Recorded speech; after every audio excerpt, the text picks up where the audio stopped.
স্বাগত বিরতিহীন সংবাদ দুপুরে, আপনাদের সাথে থাকছে জাহিদুল বাশার এবং আমি ফারহানা লোপা। শুরুতেই জানাবো শিরোনাম। আদি বুড়িগঙ্গা দখলমুক্ত করতে কামরাঙ্গীরচরে বিআইডব্লিউটি এর অভিযান, উচ্ছেদে ভাঙা পড়ছে বহুতল ভবন।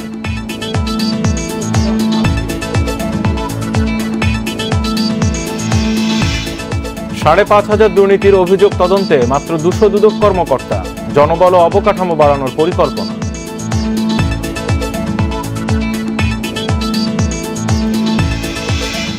সার্ভার জটিলতায় জন্ম সনদ পেতে ভোগান্তি, সন্তানের ভর্তি, করোনা টিকা সহ গুরুত্বপূর্ণ কাজ ব্যাহত।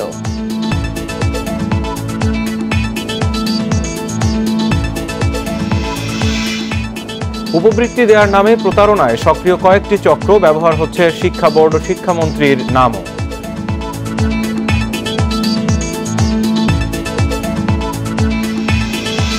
শেয়ার বাজারে আবারও বড় পতন, দর হারিয়েছে বেশিরভাগ প্রতিষ্ঠান, ডিএসইএক্স সূচক ৭,০০০-এর নিচে।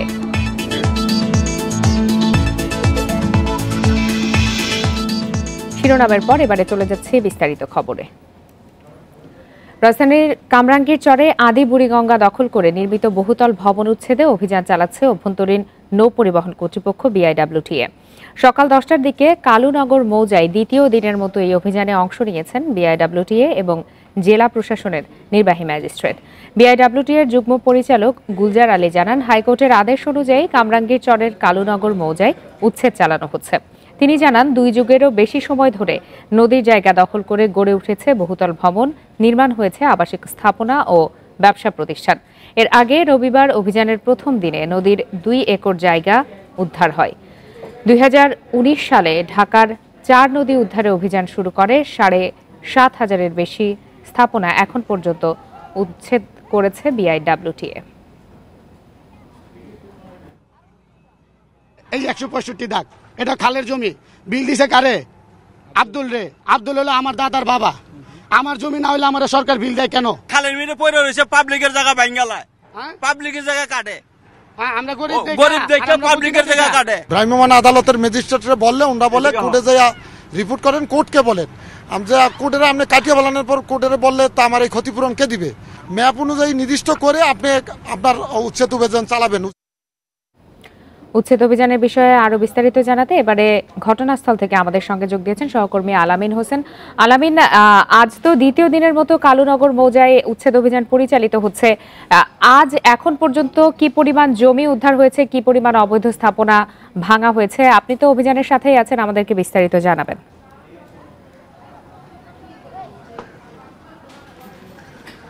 লোপা, এখন পর্যন্ত অন্তত একতলা যেটি ভবন, সেটি ভবন সেরকম 2 থেকে 3টি ভবন গড়িয়ে দেওয়া হয়েছে। পাশাপাশি এখন এক্সকাভেটর যান্ত্রিক জটিলতার কারণে উচ্ছেদ অভিযান আপাতত বন্ধ রয়েছে। পাশাপাশি দুপুরের খাবার বিরতি রয়েছে। আমি যদি এই মুহূর্তের পরিস্থিতি আপনাকে একটু দেখাতে চাই, আপনি নিশ্চয়ই দেখতে পাচ্ছেন যে আমার পিছনে যে 3তলা বাড়িটি, এটি কালীনগর মৌজার 131 কিংবা 32 নম্বর দাগে রয়েছে এবং সেই ভবনটি কিন্তু সম্পূর্ণভাবে অবৈধ, অর্থাৎ বুড়িগঙ্গা দখল করে আদি যে চ্যানেলটি রয়েছে সেই চ্যানেলটি দখল করে এই বাড়িটি নির্মাণ করা হয়েছে। বিআইডব্লিউটির যুগ্ম পরিচালক গুলজার আলী যেমনটা বলেছেন যে হাইকোর্টের নির্দেশনা মোতাবেক এই মৌজায় অন্তত তারা 13টি চিহ্নিত অবৈধ স্থাপনা বহুতল ভবন পেয়েছিলেন, কিন্তু তারা ঘটনাস্থলে এসে আরও বেশি অবৈধ স্থাপনা পেয়েছেন, যার কারণে সবগুলোকেই ভাঙা হয়েছে। এখানকার স্থানীয়রা একটি অভিযোগ করেছেন যে তাদের পৈতৃক সম্পত্তি কেউ কেউ বিক্রি করেছেন, খাজনা দিয়েছেন, ট্যাক্স দিয়েছেন, সেই সম্পত্তি বিআইডব্লিউটিএ উচ্ছেদ চালাচ্ছে। যেভাবে বিআইডব্লিউটিএ বলছে যে গেল 2 থেকে 3 মাস আগে যৌথ একটি জরিপ হয়েছে, ভূমি জরিপ অধিদপ্তরের নেতৃত্বে ছিলেন ঢাকা জেলা প্রশাসন, বিআইডব্লিউটিএ সহ, এবং তারা ডিমার্কেশন করে দিয়েছেন যে এখান থেকে এই জায়গাটুকু অবৈধ। আমি যদি আরেকটু আমাদের ক্যামেরায় যিনি রয়েছেন আমিনুর তাকে দেখাতে চাই, আপনি নিশ্চয়ই দেখতে পাচ্ছেন যে একটি রাস্তা, এই রাস্তাটি হচ্ছে দক্ষিণ সিটি কর্পোরেশন নির্মাণ করেছে এবং এই রাস্তাটি কিন্তু খালের উপরে নির্মাণ করা হয়েছে। আমরা তাকে বিআইডব্লিউটি এর এখানকার যিনি এই অভিযানের নেতৃত্ব দিচ্ছেন তাদের কাছে জানতে চেয়েছিলাম যে সরকারি সংস্থা হয়ে কিভাবে এরকম খাল দখল করে একটি রাস্তা দখল করলেন, তার যৌক্তিক জবাব তিনি দিতে পারেননি। তিনি যেটি বলেছেন, তারা শুনেছেন ঢাকা দক্ষিণ সিটি কর্পোরেশন একটি প্রকল্প হাতে নিয়েছে, হাতির ঝিলের মতো অনেকটি প্রকল্প, যে দৃষ্টিনন্দন স্থাপনা ওয়াকওয়ে নির্মাণ করা হবে এবং তারই তাগিদ থেকে এই আদি বুড়িগঙ্গা আসলে দখলমুক্ত করা হয়েছে। স্থানীয় আরেকটি বিষয় বলছেন, এটি যেহেতু কালীনগর মৌজা, এর বাইরে কামরাঙ্গীরচর মৌজায় পান্না ভ্যাটারি এবং ম্যাটাডোর মতো দুটি কোম্পানি বেশ, অর্থাৎ আদি চ্যানেলের যে মুক্তি রয়েছে সেটি তারা দখল করেছেন, এরকম একটি অভিযোগ তারা করেছেন। তাদেরকে না ভেঙে কেন এখানের স্থানীয় যারা চুনোপুটি রয়েছে তাদেরকে উচ্ছেদ চালানো হচ্ছে, এরকম একটি অভিযোগ তারা করেছেন। একই প্রশ্ন এখানকার যিনি বিআইডব্লিউটির বাংলাদেশ অভ্যন্তরীণ নৌ পরিবহন কর্তৃপক্ষ বিআইডব্লিউটির যুগ্ম পরিচালক গুলজার আলীর কাছে জানতে চেয়েছিলাম। তিনি যেটি বলেছেন, এটি সর্ববৃহৎ দুটি কোম্পানির দক্ষিণ অংশ এই আদি চ্যানেলটিকে দখল করেছে। তো বুড়িগঙ্গার যে আদি চ্যানেল সেটি দখল করেছে। পর্যায়ক্রমে তারা কামরাঙ্গীর চর মৌজায় যখন অভিযান পরিচালনা করবেন, বিশেষ করে উচ্ছেদ অভিযান পরিচালনা করবেন, তখন তারা সেই কোম্পানির দক্ষিণ অংশটি ভেঙে দেবেন, এরকম একটি কথা এখানে বলেছেন। আরেকটি বিষয়, এখানে আসলে খালের অস্তিত্ব নেই, এমনভাবে ভরাট করা হয়েছে। পাশাপাশি আমরা দেখেছি যে উপাসনালয় বিভিন্ন মসজিদও বিআইডব্লিউটির পক্ষ থেকে যেটি বলা হয়েছে, মসজিদের এক অংশ খালের মধ্যে নির্মাণ করেছে। এর আগেও আমরা দেখেছি তুরাগ থেকে বুড়িগঙ্গা থেকে তুরাগ পর্যন্ত 92 থেকে 95টি মসজিদ নদীর জায়গায় গড়ে উঠেছে। সেটিও এখানেও আমরা আদি বুড়িগঙ্গার যেটি একটি মাদ্রাসা নির্মাণ করা হয়েছে। পাশাপাশি যে যেরকম আলামিন, একটু জানতে চাই যে 2019 সাল থেকেই তো এই ঢাকার 4 নদী উদ্ধারে জায়গা উদ্ধারে অভিযান চলছে। আজ এখন তো 2021 সাল চলে এসেছে। এ পর্যন্ত আসলে কতগুলো অবৈধ স্থাপনা উচ্ছেদ করা সম্ভব হয়েছে, কি পরিমাণ জমি উদ্ধার করা সম্ভব হয়েছে, আর এই যে এইসব উদ্ধার অভিযানে কি ধরনের বাধার মুখে পড়তে হচ্ছে? বেশ কিছু বাধা, যেমন যারা আইনি একটি জটিলতা রয়েছে। একদিকে হাইকোর্ট থেকে বলা হয়েছে যে জীবন্ত সত্তা ঘোষণা করা হয়েছে, আপনি জানেন ঢাকার নদ নদীগুলোকে। আবার সেখানে নদীর মধ্যে যখন স্থাপনা, বিশেষ করে বাড়ি নির্মাণ করা হয়েছে, আবাসিক ভবন নির্মাণ করা হয়েছে, তখন বিআইডব্লিউটি এর পক্ষ থেকে যখন সেটি উচ্ছেদ করতে যাওয়া হয়, তখন সেই আইনি যে লড়াই, অর্থাৎ কেউ রিট নিয়ে আসেন, কেউ আদালতের নিষেধাজ্ঞা নিয়ে আসেন, যার কারণে সেখানে বিআইডব্লিউটি বাধাপ্রাপ্ত হচ্ছে। অর্থাৎ হাইকোর্ট একদিকে নদীকে জীবন্ত সত্তা ঘোষণা করেছে, আবার অন্যদিকে যদি কেউ ভুক্তভোগী কিংবা নদীর জায়গা দখল করে আদালতে গিয়ে থাকেন, তাকেও সেই জায়গা থেকে অবৈধ স্থাপনা সরিয়ে দেওয়া যাবে না, এরকম একটি রিট দেওয়া হলে সেই জায়গাটায় আসলে বিআইডব্লিউটি এর পক্ষ থেকে একটি বিব্রত করা অবস্থায় তারা পড়েন। আর পরিসংখ্যানটি, সমগ্র পরিসংখ্যানটির কথা যদি বলি, এখন পর্যন্ত 4 নদীর যেটি আপনি বালু, শীতলক্ষা, বুড়িগঙ্গা কিংবা যে তুরাগ যে 4টি, সেখানে প্রায় অন্তত 7,500-এর বেশি অবৈধ স্থাপনা উচ্ছেদ করা হয়েছে। আর এখন যেটি হচ্ছে সেটি হচ্ছে একটি বেসরকারি এনজিও ঢাকার বুড়িগঙ্গার আদি চ্যানেলকে কেন উচ্ছেদ করা হবে না বা দখলমুক্ত করা হবে না, এরকম একটি রিট করেছেন, এবং তার জবাবে কিন্তু বিআইডব্লিউটি এবং ঢাকা জেলা প্রশাসন যৌথভাবে এই অভিযানটি পরিচালনা করছেন। লোপা জানাচ্ছিলেন সহকর্মী আলামিন হোসেন। জনবলের অভাব ও দুর্বল অবকাঠামোর কারণে দুর্নীতির বিরুদ্ধে কার্যকর ভূমিকা রাখতে পারছে না দুর্নীতি দমন কমিশন দুদক। প্রায় 10,000 ব্যক্তির বিরুদ্ধে 5,500-এরও বেশি অনুসন্ধান ও তদন্ত করছে সংস্থাটির 200 কর্মকর্তা। দুদক কমিশনার বলছেন, পর্যায়ক্রমে বাড়ানো হচ্ছে জনবল আর অফিস। দেশের সব জেলায় কার্যালয়ের মাধ্যমে দুর্নীতি দমন ব্যুরো কার্যক্রম চালাত। 2004 সালে দুদক প্রতিষ্ঠার পর 64 জেলা থেকে কার্যালয় গুটিয়ে মাত্র 22 জেলায় সংস্থাটির সমন্বিত জেলা কার্যালয় করা হয়। প্রয়োজনের তুলনায় অর্ধেকেরও কম জনবল নিয়ে চলছে সংস্থাটির কার্যক্রম। দুদকের প্রধান কার্যালয়, 6টি বিভাগীয় কার্যালয় এবং 22টি জেলা কার্যালয়ে কর্মকর্তা রয়েছে মোট 273 জন। অনুসন্ধান ও তদন্ত কাজ করছেন মাত্র 200 কর্মকর্তা। দুদক কমিশনার বলছেন, ঢাকার বাইরে জেলা অফিস বাড়ানো সহ জনবল বাড়ানোর প্রক্রিয়া চলছে। আগামী 1 মাসের মধ্যে হয়তোবা বেশ কিছু সংখ্যক কর্মকর্তা যোগদান করবে, তাতে যে শূন্যপদ আছে সেটাও কিছুটা কমবে। বাট আমি মনে করি যে এটি একটি নিয়মিত কাজ হওয়া উচিত।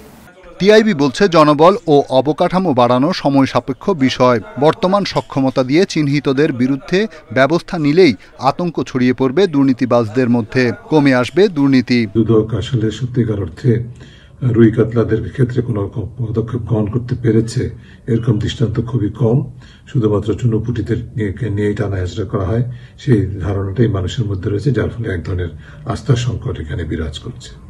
প্রথম শ্রেণী সহ চতুর্থ শ্রেণীর বিভিন্ন পদে দুদকের মঞ্জুরকৃত পদ রয়েছে 2146টি, অথচ কর্মরত 1026 জন। জনবল সংকট নিরসন হলে কাজের গতি আসবে বলে মনে করেন দুদকের কর্মীরা। রিশাদ হুদা, ইন্ডিপেন্ডেন্ট নিউজ, ঢাকা। স্থানীয় সরকার নির্বাচনে তৃণমূল থেকে নাম প্রেরণের ক্ষেত্রে বিতর্কিতদের বাদ দিয়ে দলের পরীক্ষিত ও ত্যাগীদের নাম কেন্দ্রে পাঠানোর নির্দেশনা দেওয়া হচ্ছে বলে জানিয়েছেন আওয়ামী লীগের সাধারণ সম্পাদক ওবায়দুল কাদের।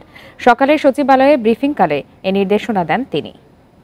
এর আগে নাম তালিকাভুক্তির ক্ষেত্রে কোনোরূপ স্বজনপ্রীতি বা লোভের বশবর্তী না হয়ে এবং প্রার্থী সম্পর্কে তথ্য গোপন না করে নাম প্রেরণের জন্য দলীয়ভাবে নির্দেশনা দেওয়া হয়েছে। কোনো প্রার্থীর বিরুদ্ধে সুনির্দিষ্ট অভিযোগ থাকলে দলের গঠনতন্ত্র অনুযায়ী আপিল করার সুযোগ রয়েছে। রাজধানীর শাহবাগ থানার বিশেষ ক্ষমতা আইনের মামলায় বিএনপির সিনিয়র যুগ্ম মহাসচিব রুহুল কবির রিজভী ও রাজশাহী বিভাগের সাংগঠনিক সম্পাদক রুহুল কুদ্দুস তালুকদার দুলুর বিরুদ্ধে গ্রেপ্তারি পরোয়ানা জারি করেছে আদালত। দুপুরে ঢাকা মহানগর দায়রা জজ কে এম ইমরুল কায়েস অভিযোগপত্র আমলে নিয়ে এই গ্রেপ্তারি পরোয়ানা জারি করেন। 2018 সালে রাজধানীর শাহবাগ থানায় বিশেষ ক্ষমতা আইনে করা একটি মামলায় অভিযোগপত্র গ্রহণের জন্য আজকের দিন ধার্য ছিল। এদিন বিএনপি নেতা রিজভী ও দুলু আদালতে উপস্থিত হননি। পরে বিচারক অভিযোগপত্র আমলে নিয়ে তাদের বিরুদ্ধে গ্রেপ্তারি পরোয়ানা দেন। সার্ভার জটিলতায় জন্ম সনদ পেতে পোহাতে হচ্ছে চরম ভোগান্তি। শিশুদের স্কুলে ভর্তি সহ নানা প্রয়োজনে নিবন্ধন করতে পারছেন না নগরবাসী। অনেকে দিতে পারছেন না করোনার টিকা। সিটি কর্পোরেশন জানায় মূল সার্ভারে সমস্যা থাকায় সেবা দিতে পারছেন না তারা। এদিকে সার্ভার জটিলতার বিষয়ে জানে না দায়িত্বে থাকা রেজিস্ট্রার জেনারেল অফিস। উত্তর ঢাকার 12টি ওয়ার্ডের বাসিন্দাদের জন্ম নিবন্ধন সনদ নিতে হয় মহাখালীর আঞ্চলিক কার্যালয় থেকে। রোববার দিনভর এখানে জন্ম নিবন্ধনের আবেদন জমা পড়ে প্রায় 400, কিন্তু সারাদিনই বন্ধ ছিল সার্ভার। সন্ধ্যায় সার্ভার জটিলতা কিছুটা কমলেও আবেদনের বিপরীতে নিবন্ধন হয়েছে সামান্যই।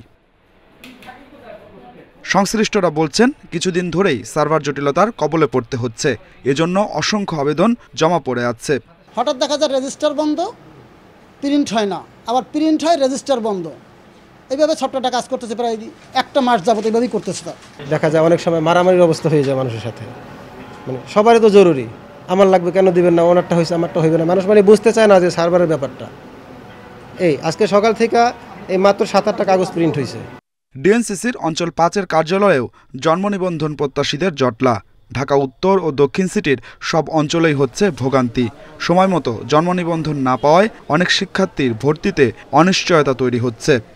আমরা অ্যাপ্লাই করে আসছি, কিছুক্ষণ সার্ভার থাকে নাই, তারপর করে আনলাম। এখানে আসার পর ওনারা বাকি কাজ করতে পারতেছে না, লিঙ্ক নাই। এখন বিডিআরএস যে সফটওয়্যারটা, ওই সফটওয়্যারে কাজ করতেছে না। আমরা মোবাইলে আবেদন করতে পারিনি, অনেক কষ্টে আবেদন করছি কিন্তু পরে আর যায়নি। শিক্ষার্থীদের করোনা টিকার জন্য দরকার হচ্ছে জন্ম নিবন্ধন। আর নতুন নিয়মে 2001 সালের পর যাদের জন্ম, তাদের জন্ম নিবন্ধনের জন্য বাবা মায়ের জন্ম নিবন্ধনও প্রয়োজন হচ্ছে। সিটি কর্পোরেশন বলছে একসঙ্গে অনেক বেশি আবেদন জমা পড়ার কারণে সার্ভার জটিলতা হচ্ছে। এখানে একটা সময় দিনে 20টা আবেদন পড়তো, এখন সেটা হয়ে গেছে 1 থেকে 150টা আবেদন। ঠিক আছে, এরকম কিন্তু প্রত্যেকটা পৌরসভা, প্রত্যেকটা ইউনিয়নে। এটা এখন সার্ভার কিন্তু করতে লোড নিতে পারছে না, সার্ভার কিন্তু খুবই স্লো। অনেক কিছুর সাথেই যেহেতু জন্ম নিবন্ধন সম্পৃক্ত এখন, তো সেক্ষেত্রে এই প্রেশারগুলো কিন্তু এই সময়গুলোতে থাকে। তো এই সময় হয়তো দেখা যাচ্ছে বাড়তি সময় আমাদের যে কাজের যে এটা আমাদের কিন্তু করতে হয় প্রায়।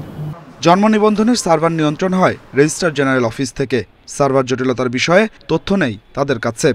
সার্ভারের যে সমস্যাটা আছে ওইরকম তো আসলে মেজর কোনো সমস্যা নাই আমরা জানি। হ্যাঁ, তারপরেও যদি থাকে আমি কালকে সকাল থেকে, আমি যেহেতু আপনি বলছেন ভালো কথা, ধন্যবাদ আপনাকে। আমি এখনই সার্ভারের বিষয়ে করতেছি। জানা গেছে শুধু ঢাকার 2 সিটি কর্পোরেশন নয়, জন্ম নিবন্ধন নিয়ে জটিলতা দেখা দিচ্ছে অন্যান্য সিটি কর্পোরেশন, পৌরসভা ও ইউনিয়ন পরিষদেও। Adilur Rahman, independent news, Dhaka. সহকর্মী আদিলুর রহমান এই খবরে আরো বিস্তারিত নিয়ে এই মুহূর্তে মহাখালীর আঞ্চলিক কার্যালয়ে রয়েছেন। সিটি কর্পোরেশনের বিস্তারিত জানবো তার কাছ থেকে। আদিলুর, আপনারই প্রতিবেদনে আমরা যেমনটি দেখছিলাম যে সার্ভার জটিলতায় একটা বড় ধরনের সমস্যা হচ্ছে। মোটামুটি সব গুরুত্বপূর্ণ কাজে জন্ম সনদ অথবা জাতীয় পরিচয়পত্র এখন লাগছে। এই সার্ভার জটিলতা কবে নাগাদ কাটতে পারে, কি ধরনের আভাস পাচ্ছেন কর্মকর্তাদের কাছ থেকে? আরেকটি বিষয়, এই ধরনের জন্ম সনদ করতে গেলে নানান ধরনের হয়রানির শিকার হতে হয়, এর বাইরেও অন্যান্য ক্ষেত্রে সেই ধরনের বিষয়ে সর্বশেষ কি তথ্য রয়েছে?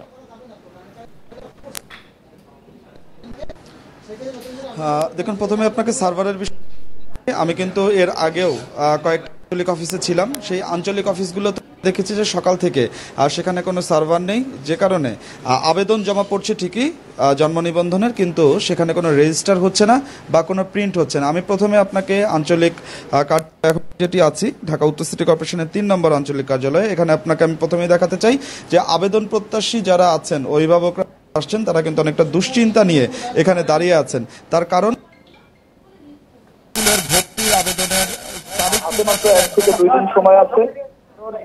বাচ্চার টিকা দিতে হবে, বাচ্চার টিকা হবে, কারোর সংশোধন করতে হবে, কারোর জাতীয় করতে হবে, পাসপোর্ট করতে হবে, নানা ধরনের কাজ কিন্তু আসলে এই মুহূর্তে চলছে। কিন্তু জন্ম নিবন্ধনের যে রেজিস্ট্রি সেটি কিন্তু আসলে হচ্ছে না। আমরা গতকাল যারা এর দায়িত্বে আছে রেজিস্ট্রার জেনারেল অফিস তাদের সাথে কথা বলেছি, তারা আমাদেরকে বলেছে যে তাদের কাছে যে সার্ভার যে জটিলতা সেই তথ্যই নেই। গণমাধ্যমের কাছে এই বিষয়টি সমাধান করার চেষ্টা করবেন সেটি আমাদেরকে গতকালই তারা বলেছিলেন। কিন্তু আজকে আমরা বিভিন্ন আঞ্চলিক অফিস ঘুরে যেটি আসলে দেখেছি যে কোনো আঞ্চলিক অফিসেই সকাল 9টা বা 9:30টার পর থেকে সার্ভার কিন্তু নেই। অথচ এই মুহূর্তে জন্ম নিবন্ধনের যে আবেদন প্রত্যাশী তারা ভিড় করেছেন। আমি আপনাকে একটু একদম বাস্তবেই অঞ্চল অফিস 3-এর যে অ্যাপ্লিকেশনটি যেখান থেকে আসলে রেজিস্টার করা হয় সেখানে আমরা যেতে চাই এবং আপনাকে দেখাতে চাই যে এখানে আসলে হচ্ছে তারা কিন্তু আসলে বসে আছেন রেজিস্টার করার জন্য, আসলে কাজ করছে না, যে কারণে তারা কিন্তু আসলে কোনো ধরনের কোনো জন্ম নিবন্ধন প্রিন্টও হচ্ছে না বা রেজিস্টারও হচ্ছে না, যে কারণে একের পর এক আবেদনপত্র এখানে কিন্তু আসলে জমা পড়ছে। আমরা গতকাল এসেছিলাম, গতকাল প্রায় 400-র মতো আবেদনপত্র জমা হয়েছিল, কিন্তু খুব সামান্য 10 থেকে 15টি আবেদনপত্র তারা বলছেন কালকে তারা রেজিস্টার করতে পেরেছেন। অর্থাৎ গতকালকের আবেদনপত্রগুলো কিন্তু আসলে জমা আছে, এরপরে আজকের আবেদনপত্রগুলো কিন্তু আসলে জমা রয়ে গেছে। অর্থাৎ এই যে জটিলতা, এই জটিলতার কারণে সাধারণ মানুষের যে ভোগান্তি সেই ভোগান্তিটাও পোহাতে হচ্ছে। সবশেষ আরেকটি বিষয় আপনাকে একটু জানাতে চাই, আরও বেশি বিপাকে পড়ছেন যারা সংশোধন করতে আসছেন। সংশোধন আবেদন করার পরে তাদেরকে ডিসি অফিসে যেতে হচ্ছে, যেটি সদরঘাটে অবস্থিত। অর্থাৎ সেখান থেকে তাদেরকে কাজ শেষ করে আবার কর্পোরেশনে আসতে হচ্ছে। অর্থাৎ এই যে দীর্ঘ একটি সময় ভোগান্তি সব মিলিয়ে আসলে এখন কিন্তু দুর্ভোগ চরমে পৌঁছেছেন যারা জন্ম সনদ নিতে আসছেন। তারা আসলে এখন দাবি জানাচ্ছেন যে এই সমস্যার যেটি সমাধান এটি যেন আসলে সব সংস্থা খুব দ্রুত এটি সমাধান করে ফেলেন। আপনাকে অনেক ধন্যবাদ। জন্ম সনদ নিয়ে যে ধরনের ভোগান্তি সেই খবরের বিস্তারিত জানছিলাম। এবার টি-20 বিশ্বকাপের খবর।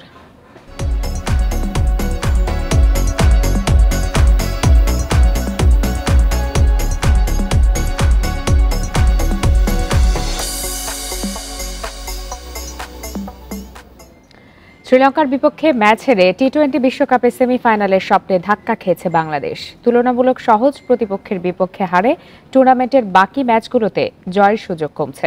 বিশ্লেষকদের মতে পেছনের ব্যর্থতা ঝেড়ে দ্রুতই শিক্ষা নিতে হবে ক্রিকেটারদের। দলকে এক সূত্রে গাঁথতে আত্মবিশ্বাসে জোর দিতে হবে ম্যানেজমেন্টকে। বাছাই পর্ব থেকে শ্রীলঙ্কা ম্যাচ পরিকল্পনা আর বাস্তবায়নে বেশ ফারাক। শারজায় 172 রান টপকানো সহজ ছিল না লঙ্কানদের। প্রতিপক্ষকে শুরুতে বিপদেও ফেলেছে টাইগার বোলাররা। ম্যাচে নিয়ন্ত্রণ যখন নিজেদের দখলে তখনই তালগোল। মুস্তাফিজ সাকিবের ওভার থাকা সত্ত্বেও বল করেন মাহমুদুল্লাহ, করিয়েছেন আফিফকে দিয়ে। ওখানে কি লাগাম আলগা হয়েছে?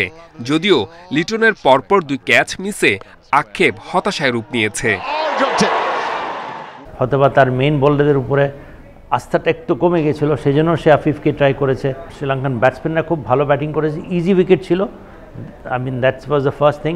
আরেকটা ছিল আমার মনে হয় আমাদের বোলারদের মধ্যে কোনো বাইট ছিল না এক্সেপ্ট সাকিব। আমার মনে হয় there was nobody who looked like taking wickets. টুর্নামেন্টে টিকে থাকতে টাইগারদের সামনে শক্তিশালী প্রতিপক্ষ। England, Australia, West Indies, south আফ্রিকার সাথে লড়াই সহজ হবে না। প্রতিপক্ষ আর গেম প্ল্যানিংয়ে সঠিক সিদ্ধান্ত নিতে হবে ম্যানেজমেন্টকে। সবচেয়ে বড় চ্যালেঞ্জটা হবে একাদশ নির্বাচনে। বাকি ম্যাচগুলোতে কিন্তু আমরা ওই প্রেশারটুকু নাই। আমরা মোটামুটি জানি যে এরা আমাদের যে ভালো দল, কাজেই তারা জিততেই পারে, তাদেরই জেতার কথা। এবং আমরা যদি এই জেতার জায়গাটাতে আমরা চ্যালেঞ্জ তৈরি করতে পারি সেটাই আমাদের অ্যাচিভমেন্ট।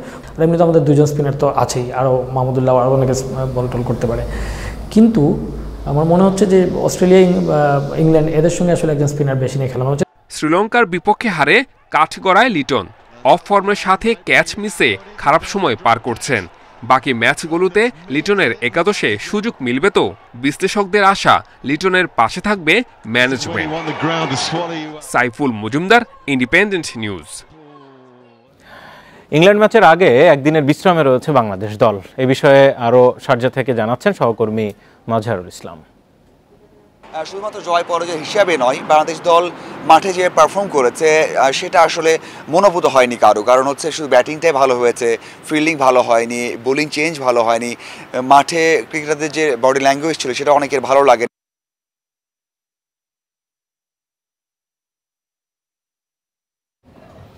টি-20 বিশ্বকাপে আজ একটি ম্যাচ, শারজায় স্কটল্যান্ডের মুখোমুখি হবে আফগানিস্তান। খেলা শুরু বাংলাদেশ সময় রাত 8টায়।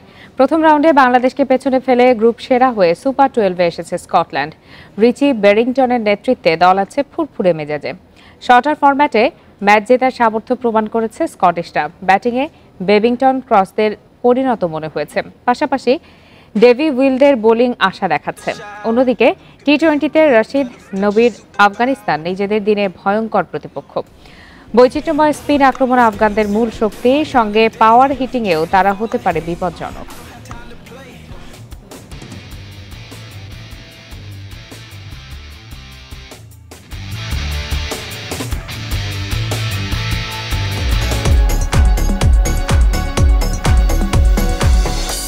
আইসিসি টি-20 ওয়ার্ল্ড কাপ আপডেট সৌজন্যে ওয়ালটন স্মার্ট এসি। টি-20 বিশ্বকাপের আরও খবর দেখবেন সংবাদের শেষের দিকে খেলার অংশে।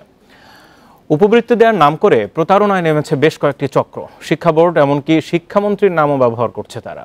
এ নিয়ে বোর্ড বলছে, বৃত্তি দেওয়ার এখতিয়ার শুধু তাদেরই আছে, অন্য কারো ফাঁদে পা না দেওয়ার পরামর্শও তাদের। করোনার কারণে উপবৃত্তি হিসেবে পাওয়া যাবে 4,200 টাকা। আর এই টাকা নিতে শিক্ষা বোর্ডে যোগাযোগ করার বার্তা দেয়া হচ্ছে অভিভাবকদের মোবাইল ফোনে। এরপর আবার সেই উপবৃত্তি দিতেই চাওয়া হচ্ছে টাকা। আর এই প্রতারণায় রয়েছে বেশ কয়েকটি চক্র। এই প্রতারক চক্রকে দ্রুত আইনের আওতায় এনে শাস্তি দেওয়া উচিত। অভিভাবক প্রতারিত হচ্ছে, এদেরকে শাস্তির আওতায় আনা হোক। চক্র ভাঙাচ্ছে শিক্ষা বোর্ডের নাম, এমনকি শিক্ষামন্ত্রী দীপুমণির নামও ব্যবহার করছে তারা। তবে বোর্ড বলছে, এমন কোনো বৃত্তি দেয়া হচ্ছে না। আর এই প্রতারণার বিরুদ্ধে ব্যবস্থা নিতে বলেছে সংশ্লিষ্ট কর্তৃপক্ষকে। গোয়েন্দা এজেন্সি আছে তাদের মাধ্যমে, এবং আমরা আমাদের যে বিটিআরসি যারা এই সমস্ত মোবাইল নাম্বারগুলো ট্র্যাকিং করে তাদেরকে পাকড়াও করবে, তাদের শরণাপন্ন হচ্ছি এবং তাদেরকে এই বিষয়ে প্রয়োজনীয় ব্যবস্থা গ্রহণের জন্য আমরা অনুরোধ করেছি। বোর্ড বলছে, পঞ্চম, অষ্টম ও এসএসসি পরীক্ষার ফলের ওপর দেয়া হয় বৃত্তি, আর সেটির তালিকা করার দায়িত্ব শুধু বোর্ডের। অর্থ আসে মন্ত্রণালয় থেকে, তাই বোর্ডের নামে অন্য কারো টাকা দেওয়ার কোনো সুযোগই নেই। সমস্ত প্রক্রিয়াটাই হলো গিয়ে অনলাইনে। এটা কখনো মেসেজের মাধ্যমে কোনো শিক্ষার্থীর মোবাইলে এই বৃত্তির মেসেজ যায় না। এই বৃত্তির মেসেজটা কখনোই এইভাবে দেওয়া হয় না, এবং বৃত্তির টাকাও মেসেজের মাধ্যমে দেওয়া হয় না। সেই সঙ্গে সামনের এসএসসি ও এইচএসসি পরীক্ষা নিয়েও এমন গুজব ছড়াতে পারে বলে সতর্ক করে সামাজিক যোগাযোগ মাধ্যমে নজরদারিও করছে শিক্ষা বোর্ড। এসব প্রতারণার বিষয়ে শিক্ষার্থীদের সচেতন করতে শিক্ষকদেরও ভূমিকা রাখতে হবে। সেই সঙ্গে এ সংক্রান্ত যে কোনো অভিযোগ সরাসরি জানানোর আহ্বান শিক্ষা বোর্ডের। নূরে আলম, ইন্ডিপেন্ডেন্ট নিউজ, ঢাকা।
22 দিনের নিষেধাজ্ঞা শেষে আজ রাত 12টা থেকে শুরু হচ্ছে ইলিশ শিকার। ফলে আগামীকাল থেকে বাজারে মিলবে ইলিশ। নিষেধাজ্ঞা শেষ হওয়ায় এরই মধ্যে সাগরে মাছ শিকারের প্রস্তুতি শেষ করেছেন জেলেরা। মাছ কেনার প্রস্তুতি নিয়েছেন মৎস্যঘাটের আড়তদাররাও। এবার নদীতে সফল অভিযান হয়েছে বলে দাবি মৎস্য কর্মকর্তাদের। 3 সপ্তাহের বেশি সময় অলস বসে থাকার পর আবারও ব্যস্ততা বেড়েছে লক্ষ্মীপুরের জেলে পরিবারগুলোতে। হাসি ফুটেছে প্রায় 52,000 জেলের মুখে। এখন শুধু রূপালী মাছের খোঁজে নদীতে নৌকা ভাসানোর অপেক্ষা। এতদিন কর্মহীন থেকে ঋণের ভারে জর্জরিত হয়ে পড়েছেন অনেক জেলে। মাছ ধরার নিষেধাজ্ঞা থাকাকালীন প্রণোদনার চাল বিতরণে অনিয়মের অভিযোগও করেছেন অনেকে। আমার ঘরে 5 জন খাওয়ান না, ঠিক আছে, আমরা চাউল এই যে আমাকে সংসার বাঁচে না। কিন্তু জেলেদের জন্য যে বরাদ্দটা আসে এটা ঠিকমতো জেলেরা পায় না। মৎস্য সংরক্ষণে প্রশাসন, পুলিশ, কোস্টগার্ডের যৌথ অভিযান সফল হয় এবার ইলিশের উৎপাদন বেশি হবে বলে আশা মৎস্য কর্মকর্তার। এবার অভিযান গতবারের তুলনায় আমরা সফলভাবে সম্পন্ন করতে পেরেছি। সরকারের বিভিন্ন কার্যক্রমের ফলে আমাদের উৎপাদন বেড়ে আগামীতে 25,000 মেট্রিক টনে উন্নীত হবে। এদিকে নদীতে মাছ শিকারে প্রস্তুত চাঁদপুরের প্রায় 60,000 জেলে। জাল বোনা আর ট্রলার মেরামতে ব্যস্ত সময় পার করছেন তারা। নিষেধাজ্ঞা শেষ হওয়ার সাথে সাথেই নদী ও সাগরের উদ্দেশ্যে বেরিয়ে পড়বেন জেলেরা। সরকার এখন দাল্লাদের প্রতি একটু ভালো ধরনের ভূমিকা যদি নেয় তো মনে করে দাল্লা হয়তো কিছু সহযোগিতা পাইল। মাছ ধরা শুরুর প্রস্তুতিতে উৎসব মুখর হয়ে উঠেছে শরীয়তপুর, ভোলা, বরগুনা, নোয়াখালী সহ প্রায় সব উপকূলীয় জেলার জেলেপল্লী ও মৎস্য অবতরণ কেন্দ্রগুলো। আশানুরূপ ইলিশ পেলে 22 দিনের ক্ষতি পুষিয়ে নেওয়া সম্ভব বলছে জেলেরা। বাড়িতে বেকার অবস্থা ছিলাম, কোনো দিকে আমরা কোনো নৌকা দিয়ে কোনো একটা কাজকাম করতে যাইনি, শুধু এইটার উপরে বিশেষ করে আমরা রয়েছি। জাটকা সংরক্ষণ ও ইলিশের উৎপাদন বাড়াতে গত 4 অক্টোবর ইলিশ সহ সব ধরনের মাছ ধরায় নিষেধাজ্ঞা জারি করা হয়। Shamima Rahman, independent news. এ বিষয়ে আরো বিস্তারিত জানাতে এবারে চাঁদপুর থেকে যোগ দিয়েছেন সহকর্মী আব্দুল আওয়াল। আব্দুল আওয়াল, 22 দিনের নিষেধাজ্ঞা শেষে যেহেতু আজ রাত 12টার পরেই মাছ ধরতে পারবেন জেলেরা, তো তারা তো এরই মধ্যে প্রস্তুতি নিয়েছেন, কি অবস্থা দেখছেন মাঝি পাড়াগুলোতে? আসলে আমি এই মুহূর্তে দাঁড়িয়ে আছি চাঁদপুর পদ্মা মেঘনা মোহনায়। আজকে অভিযানে এই যে 22 দিনে ইলিশ রক্ষা, যে মা ইলিশ রক্ষার যে অভিযান, এই অভিযান আজকেই শেষ হবে। কিন্তু স্থানীয় প্রশাসন, জেলা টাস্কফোর্স, কোস্টগার্ড, নৌবাহিনীর অভিযান কিন্তু অব্যাহত রয়েছে। আমি যদি একটু দেখাই, আমার পেছনে কোস্টগার্ড একটু আগেই মাত্র এখানে প্রায় 2 লক্ষ মিটার কারেন্ট জাল পুড়িয়েছে যারা অভিযান করেছেন। একটু আগে আমরা দেখলাম যে নৌ পুলিশও বেশ কয়েকটি নৌযান আটক করেছে, নৌকা আটক করেছেন এবং জাল আটক করেছেন তারা এখানে। তো অভিযান কিন্তু চলছে। আমরা কথা বলেছিলাম জেলা প্রশাসক অঞ্জনা খান মজলিসের সাথে, তিনি যেটা জানিয়েছেন যে জেলা টাস্কফোর্সের অধীনে নৌবাহিনী, কোস্টগার্ড, নৌ পুলিশ, জেলা পুলিশ, জেলা ম্যাজিস্ট্রেটরা নিষিদ্ধ নিরাপত্তার মধ্য দিয়ে গত 22 দিন চাঁদপুরের পদ্মা মেঘনার প্রতিটি অঞ্চল তারা চষে বেরিয়েছেন যাতে করে মা ইলিশ সংরক্ষণ করা যায়। কিন্তু মা ইলিশ সংরক্ষণ এই অভিযানের সময়ও আমরা যেটা দেখেছি, প্রায় 218 জন জেলেকে ইতিমধ্যে আটক করা হয়েছে এবং তাদেরকে 1 বছর থেকে বিভিন্ন মেয়াদে সাজা দেওয়া হয়েছে। এই সময়ে প্রায় 1.5 মেট্রিক টন ইলিশ আটক করা হয়েছে, 24,000 কোটি মিটার কারেন্ট জাল জব্দ করা হয়েছে। এই পরিসংখ্যান থেকে আসলে বোঝা যায় যে আসলে এই নিশ্চিত নিরাপত্তার ব্যবস্থার মধ্য পরেও জেলেদের কিন্তু আসলে ঠেকানো যায়নি। তারা কিন্তু হামলে পড়েছে, নদীতে ব্যভিচারে তারা কিন্তু নির্বিচারে এখানে ইলিশ নিধন করেছে।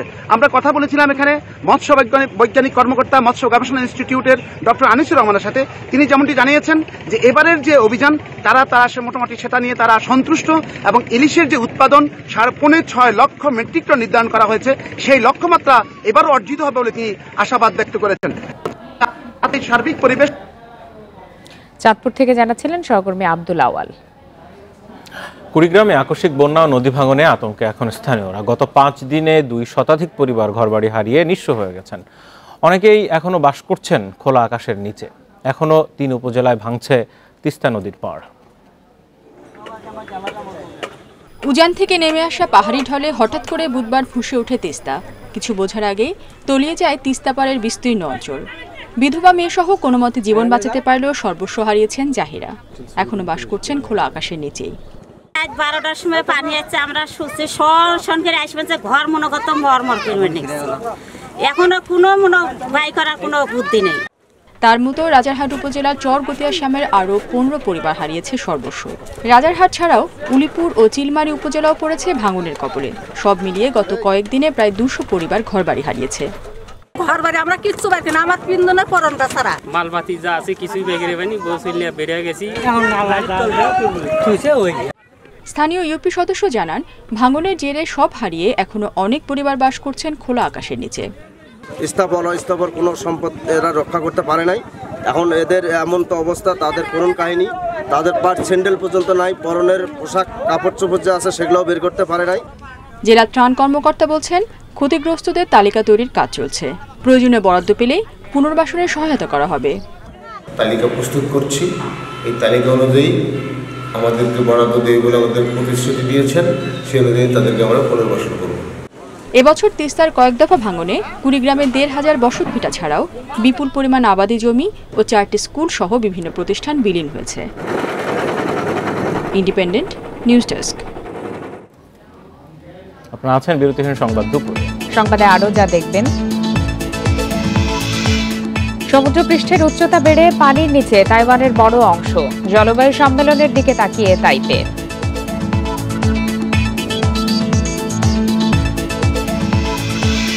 বিশ্বে করোনায় একদিনে প্রাণহানি হয়েছে ৪,৭৩৫ জনের, নতুন শনাক্ত ৩,২০,০০০। এ নিয়ে বিশ্বে করোনায় মোট প্রাণহানি ৪৯,৬৩,০০০ এবং মোট শনাক্ত ২৪,৪৪,০০,০০০-এর বেশি। বিশ্বে একদিনে রাশিয়ার সর্বোচ্চ প্রাণহানি ১,০৭২ জন, যে সংখ্যা আগের দিন ছিল ১,০৭৫ জন। গত ২৪ ঘন্টায় দেশটিতে নতুন শনাক্ত ৩৫,৬৬০ জন। দেশটিতে করোনায় এখন পর্যন্ত মোট মৃত্যু ২,৩০,০০০-এর বেশি। এছাড়া বিশ্বে একদিনে যুক্তরাজ্যে সর্বোচ্চ শনাক্ত হয়েছে ৩৯,৯৬২ জন। দেশটিতে গত এক সপ্তাহে সংক্রমণ বেড়েছে ১০% ও প্রাণহানি বেড়েছে ১২ ভাগ।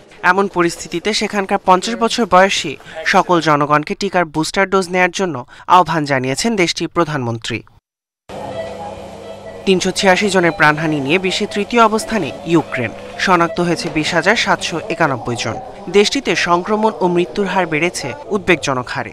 এক সপ্তাহে দেশটিতে সংক্রমণ বেড়েছে ৪৩% ও মৃত্যু বেড়েছে ৫১ ভাগ। ইউরোপের দেশগুলোর মধ্যে ইউক্রেনে কম টিকা পাওয়াকে সবথেকে বড় চ্যালেঞ্জ হিসেবে দেখছে দেশটির কর্তৃপক্ষ। রোমানিয়াতেও টিকা গ্রহণের হার কম হওয়ায় হাসপাতালগুলোতে বাড়ছে করোনা রোগী। এদিকে যুক্তরাষ্ট্রের অ্যান্থনি ফাউচি জানিয়েছেন ৫ থেকে ১১ বছর বয়সীদের জন্য নভেম্বরের মধ্যেই পাওয়া যাবে করোনার টিকা। ফাইজারও জানিয়েছে শিশুদের জন্য তাদের তৈরি টিকা ৯১% কার্যকর। চীনে করোনা সংক্রমণ বেড়ে যাওয়ায় পরবর্তী নোটিশ না দেওয়ার আগ পর্যন্ত বেইজিং ম্যারাথন স্থগিত ঘোষণা করা হয়েছে। এদিকে সংক্রমণ কমায় নিষেধাজ্ঞা শিথিল হয়েছে জাপানে। সোমবার থেকে খুলে দেওয়া হচ্ছে দোকানপাট ও ব্যবসা প্রতিষ্ঠান। Tahmid Abrar, independent news. করোনার প্রভাবে অর্থনৈতিক মন্দায় পড়েছে বিশ্বের বহু দেশ, তবে মহামারীর বছর ভালো কেটেছে যুক্তরাষ্ট্রের ধনীদের। এই সময় তাদের সম্পদ বেড়েছে ৭০%, যেখানে ধনীদের শীর্ষে থাকা টেসলার ইলন মাস্কের একারই সম্পদ বেড়েছে ৭৫১ ভাগ।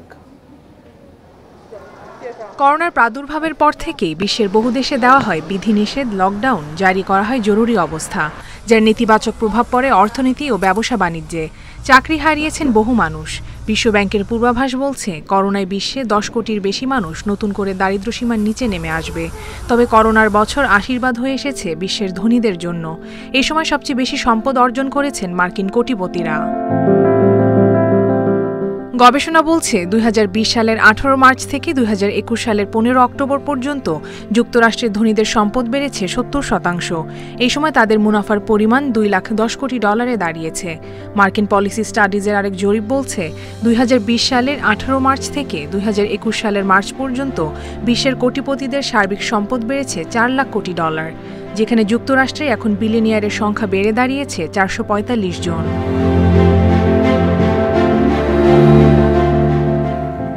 সম্পদ অর্জনের দৌড়ে সবচেয়ে এগিয়ে টেসলার প্রধান ইলন মাস্ক। বছরের শুরুতে অ্যামাজনের সিইও জেফ বেজোসকে পেছনে ফেলে বিশ্বের শীর্ষ ধনী হন তিনি। মহামারীর শুরুতে তার সম্পদ ছিল $2,460 কোটি, যা বর্তমানে 751 ভাগ বেড়ে দাঁড়িয়েছে $20,940 কোটি। এই অর্থ ধনকুবের বিল গেটস ও ওয়ারেন বাফেটের সম্পত্তির সমান। এছাড়াও বিশ্বের প্রথম ট্রিলিয়নিয়ার হিসেবে নাম লেখাতে যাচ্ছেন ইলন মাস্ক। 2017 সাল থেকে বিশ্বের শীর্ষ ধনীর অবস্থানটি ধরে রেখেছিলেন অ্যামাজনের জেফ বেজোস। বর্তমানে শীর্ষ ধনীর তালিকায় দ্বিতীয় অবস্থানে থাকা বেজোসের সম্পত্তির পরিমাণ $19,200 কোটি। গত এক বছরে তার সম্পদ বেড়েছে 70 ভাগ। কপ্তিয়া মুমতাহানা, ইন্ডিপেন্ডেন্ট নিউজ। সুদানের প্রধানমন্ত্রী আবদাল্লাহ হামদোককে গৃহবন্দী করা হয়েছে। সোমবার ভোরে সামরিক বাহিনীর সদস্যরা তার বাড়ি ঘেরাও করার পর তাকে গৃহবন্দী করে।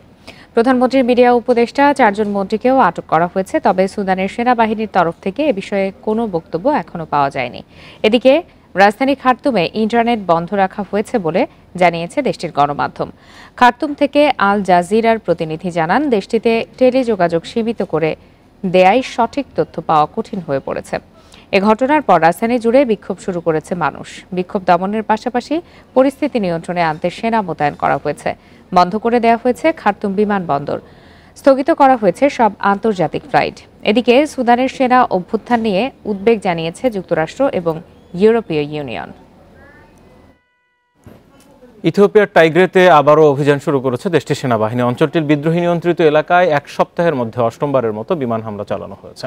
সরকারের মুখপাত্র জানান, বিদ্রোহী গোষ্ঠী টিপিএলএফ এর প্রশিক্ষণ ও সামরিক কমান্ড হিসেবে ব্যবহৃত পশ্চিম ফ্রন্ট লক্ষ্য করে বিমান হামলা চালানো হয়েছে। তবে টিপিএলএফ এর মুখপাত্র গেটাচে ও রেডা রোববারের বিমান হামলার বিষয়ে জানেন না বলে জানান। এর আগে সোমবার টাইগ্রের রাজধানী মেকেল্লেতে ইথিওপিয়ার বিমান হামলায় 3 শিশু নিহত হয়। গত বছরের নভেম্বর থেকেই টিপিএলএফ এর বিরুদ্ধে সংঘাতে জড়িয়েছে ইথিওপিয়ার প্রধানমন্ত্রী আবিই আহমেদের সরকার।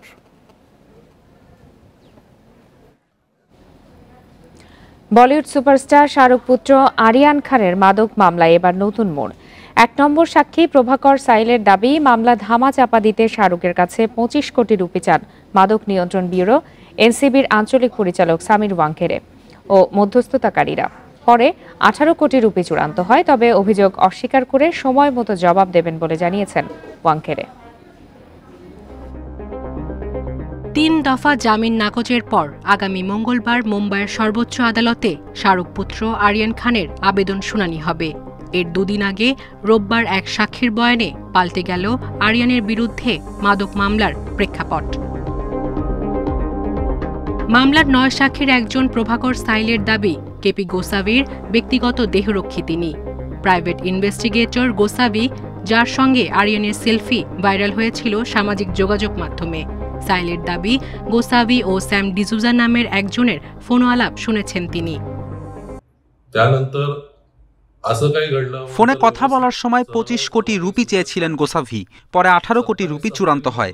এর মধ্যে 8 কোটি রুপি এনসিবির সামির ওয়াংকেরেকে দেওয়ার কথা হয়। এর কিছুক্ষণ পর গাড়িতে 15 মিনিট শাহরুখের ম্যানেজার পূজা দাদলানির সঙ্গে আলোচনা হয় গোসাভি ডিসুজার। গোসাভি আমাকে 50 লাখ রুপি দেয়, আমি তা ডিসুজাকে দেই।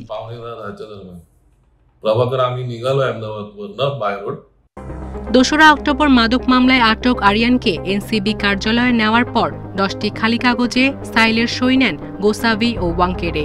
গোসাভি নিখোঁজের পর থেকে জীবননাশের শঙ্কিত সাইল বলেন, সে কারণেই হলফনামাটি ফাইল করেছেন তিনি। পরে একটি ভিডিও প্রকাশ করেন শিবসেনা নেতা সঞ্জয় রাউত। এতে এনসিবির কার্যালয়ের ভেতরে গোসাভি ও আরিয়ানকে দেখা যায়। এ সময় ফোনে কথা বলছিলেন আরিয়ান।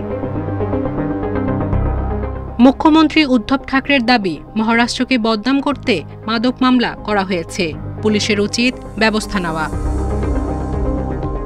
তবে অভিযোগ অস্বীকার করেন ওয়াংকেড়ে। তার দাবি, তিনি কোনো ধরনের দুর্নীতি করেননি। সায়রা খান, ইন্ডিপেন্ডেন্ট নিউজ। বম্ব সাইক্লোন বা আকস্মিক ঘূর্ণিঝড়ের পর বন্যা ও ভূমিধসে বিপর্যস্ত যুক্তরাষ্ট্রের ক্যালিফোর্নিয়া অঙ্গরাজ্য। ঘূর্ণিঝড়ের প্রভাবে বিদ্যুৎ বিচ্ছিন্ন কয়েক লাখ ঘরবাড়ি, বন্যার পানিতে তলিয়ে গেছে রাস্তাঘাট। পরিস্থিতি মোকাবেলায় বেশিরভাগ সড়ক মহাসড়ক বন্ধ রাখার ঘোষণা দেওয়া হয়েছে। যুক্তরাষ্ট্রের জাতীয় আবহাওয়া অধিদপ্তর সতর্কতা জারি করেছে। ক্যালিফোর্নিয়ায় বিশেষ করে দাবানলে ক্ষতিগ্রস্ত এলাকাগুলোতে শক্তিশালী ঝড়ের প্রভাবে আকস্মিক বন্যাসহ ভারী বৃষ্টিপাতের পূর্বাভাস দেওয়া হয়েছে।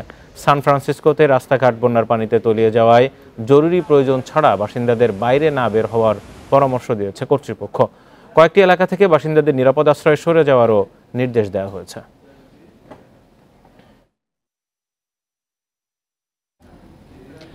জলবায়ু পরিবর্তনের কারণে সবচেয়ে ভয়াবহ ঝুঁকিগুলোর একটি সমুদ্রপৃষ্ঠের উচ্চতা বেড়ে যাওয়া, ফলে প্লাবিত হয় নিম্নাঞ্চল, বাড়ে ক্ষয়ক্ষতি ও প্রাণহানি। ঠিক এমনই বাস্তবতার শিকার তাইওয়ান। দেশটির দক্ষিণ পশ্চিমাঞ্চলের বেশিরভাগ অংশই তলিয়েছে সমুদ্রের পানিতে। অতিরিক্ত প্লাবনে জনমানবহীন হয়ে পড়েছে বেশ কিছু অঞ্চল। সমুদ্রপৃষ্ঠের উচ্চতা বেড়ে গিয়ে বিপর্যয়ের মুখে তাইওয়ান। শিগগিরই সেখানকার বেশ কিছু অঞ্চল পুরোপুরি পানির নিচে চলে যাওয়ার শঙ্কায় গবেষকরা। তারা বলছেন, দ্রুতগতিতে জীবাশ্ম জ্বালানি সংগ্রহ এবং বৈশ্বিক তাপমাত্রা বৃদ্ধির কারণে এমন বিপর্যয়ের মুখে পড়তে হচ্ছে দ্বীপরাষ্ট্রটিকে। ইউরোপিয়ান স্পেস এজেন্সি গবেষণা বলছে, তাইওয়ানে প্রতি বছর 3 মিলিমিটার করে বাড়ছে সমুদ্রের পানির উচ্চতা। সমুদ্রের পানির ভর ও আয়তন দুটোই বৃদ্ধি পাচ্ছে, যার ফলে বাড়ছে সমুদ্রপৃষ্ঠের উচ্চতা। উত্তর ও দক্ষিণ মেরু এবং পাহাড় থেকে বরফ গলে প্রতিদিনই মিশছে সমুদ্রের পানিতে, ফলে বাড়ছে পানির ভর। বৈশ্বিক তাপমাত্রা প্রতিদিন বাড়তে থাকায় তাপ শোষণ করে বাড়ছে সমুদ্রের পানির আয়তন। পরিবেশ বিষয়ক সংস্থা গ্রিনপিস জানিয়েছে, রাজধানী তাইপের বেশ কিছু এলাকা 60 মিটারের বেশি পানির নিচে ডুবে যাওয়ার ঝুঁকিতে রয়েছে। যদি আমরা কার্বন নিঃসরণ কমাতে না পারি, তবে 2050 সালের মধ্যেই তামসুই নদীর পানি তাইপে শহরের নিম্নাঞ্চলকে প্লাবিত করবে। সবচেয়ে বেশি ক্ষতিগ্রস্ত হবে নদীর পাশের অঞ্চলগুলো। চিত্রগ্রাহক ইয়াংশুফার তোলা ছবিতে গত কয়েক বছরে তাইওয়ানে বন্যা পরিস্থিতির ভয়াবহতা ফুটে উঠেছে। তাই পরিত্রাণের আশায় আসন্ন COP26 সম্মেলনে বিশ্ব নেতাদের সিদ্ধান্তের দিকে চেয়ে আছে দ্বীপরাষ্ট্রটি। Tahmid Abrar, independent news. League ওয়ানে মার্সেইর মাঠে হোঁচট খেল PSG। পূর্ণ শক্তির দল নিয়েও গোলশূন্য ড্র করেছে ফরাসি জায়ান্টরা। এদিকে ইন্টার মিলানের বিপক্ষে দিবালার পেনাল্টিতে হার ঠেকিয়েছে ইউভেন্টাস। লা লিগায় সোসিয়েদাদ আতলেতিকোর ম্যাচ নিষ্পত্তি হয়েছে 2-2 গোলে। চিরপ্রতিদ্বন্দ্বী মার্সেইর বিপক্ষে ম্যাচ পিএসজির পূর্ণ শক্তির দলে মাঠে নামায় কোচ মরিসিও পচেত্তিনো। আক্রমণে ছিল মেসি, নেইমার, এমবাপে ট্রয় চমক। তবে এত কিছুর পরও 1 পয়েন্ট নিয়ে বাড়ি ফিরেছে ফরাসি জায়ান্টরা। ক্লাসিক্যাল ম্যাচে শুরু থেকে উত্তেজনা তৈরি করেছে সফরকারীরা। প্রতিপক্ষের মাঠে অসংখ্য সুযোগ তৈরি করেন মেসি, নেইমাররা, তবে কোনোটি জালের দেখা পায়নি। বরং প্রথমার্ধে অফসাইডে আর্কিদিউসের গোল বাতিল না হলে এগিয়ে যেতে পারত মার্সেই। বিরতির পর পচেত্তিনোর দলে আসে বড় ধাক্কা। ডি বক্সে স্বাগতিক দলের উন্দেরকে পেছন থেকে আটকাতে গিয়ে লাল কার্ড দেখেন আশরাফ হাকিমি। 10 জনে পরিণত হওয়া দল বাকি সময় রক্ষণ সামলাতে ব্যস্ত হয়ে পড়ে। পয়েন্ট হারালেও লিগ ওয়ানে 28 পয়েন্ট নিয়ে টেবিলের শীর্ষে রয়েছে পিএসজি। এদিকে সেরিয়াতে টানা 4 জয়ের পর পয়েন্ট হারিয়েছে ইউভেন্টাস। ইন্টার মিলানের সাথে 1-1 গোলে ড্র করেছে তুরিনের ওল্ড লেডি। ম্যাচের শেষ দিকে দিবালার স্পট কিকে হারের লজ্জায় রায় অ্যালেগ্রি শিষ্যরা। 17 মিনিটে হাকানের শট গোলপোস্টে বাধা পেয়ে ফিরে এলে নিপুণ ভলিতে তাকে স্কোরে পরিণত করেন স্ট্রাইকার অ্যাডিন জিকো। 9 ম্যাচে 18 পয়েন্ট নিয়ে টেবিলে 3-এ নেরাজদুরিরা আর 15 পয়েন্টে 6-এ আছে ইউভেন্টাস। অন্যদিকে লা লিগায় ঘরের মাঠে শুরুতেই পিছিয়ে পড়ে আতলেতিকো মাদ্রিদ। 7 মিনিটে আলেকজান্ডার সোরলোথ সোসিয়েদাদকে লিড এনে দেন। বিরতি থেকে ফিরে ব্যবধান বাড়ান ইসাক। 2-0-তে পিছিয়ে পড়া আতলেতিকে 61 মিনিটে স্বস্তি এনে দেন দলের তারকা স্ট্রাইকার লুইস সুয়ারেজ। 77 মিনিটে তার পেনাল্টি থেকেই পয়েন্ট আসে সিমিওনির দলের। Roksana Afroz, independent news. সমুদ্রে প্লাস্টিক দূষণের ভয়াবহতা নিয়ে সচেতনতা বাড়াতে কাজ শুরু করেছেন ব্রিটেনের এক সেবিকা।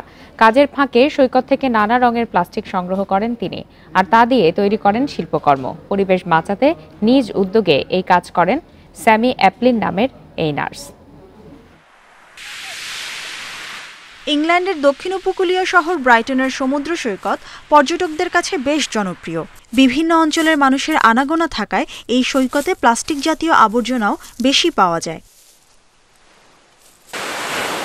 পরিবেশের ওপর প্লাস্টিক দূষণের ভয়াবহতা তুলে ধরতে শিল্পকর্মের মাধ্যমে প্রতিবাদ জানাচ্ছেন ব্রাইটনের একটি হাসপাতালের সেবিকা স্যামি অ্যাপলিন। প্রতিদিন সকালে সৈকত থেকে প্লাস্টিক সংগ্রহ করেন স্যামি। তিনি বোর্ডের উপর তা লাগিয়ে তৈরি করেন চিত্রকর্ম। হাসপাতালের কাজ নিয়ে চাপের মধ্যেই থাকেন স্যামি, তবে অবসর সময়ে এই প্লাস্টিক সংগ্রহ তার জন্য থেরাপির মতো কাজ করে বলে জানান তিনি। করোনা পরিস্থিতিতে লকডাউনের সময় শুরু করেন পরিত্যক্ত প্লাস্টিককে শিল্পরূপ দেওয়ার কাজ। রঙিন যা কিছু পাই ভালো লাগে, কারণ এগুলো সুন্দর কাজে লাগে।